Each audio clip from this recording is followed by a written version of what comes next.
राज ठाकरे आणि अमित शहांमध्ये अर्धा तास चर्चा। मनसेला लोकसभेच्या 2 जागा मिळण्याची शक्यता। अमित ठाकरेंनी निवडणूक लढवावी, भाजपचा आग्रह। सूत्रांची माहिती।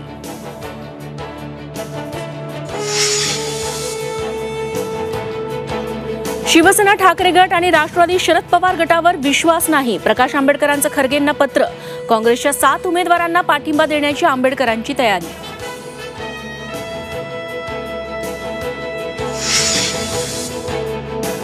माढा मतदारसंघातला महायुतीला तिढा सुटला। महायुतीचं काम करण्याचा रामराजे निंबाळकरांचा फडणवीस अजित पवारांना शब्द। सागर बंगल्यावर माढ्यातल्या नेत्यांसह खलबत। धाराशिवमध्ये 1000 मराठा उमेदवार लोकसभा निवडणुकीच्या रिंगणात। लोकवर्गणीतून अनामत रक्कम भरणार। प्रशासनाची डोकेदुखी वाढण्याची शक्यता।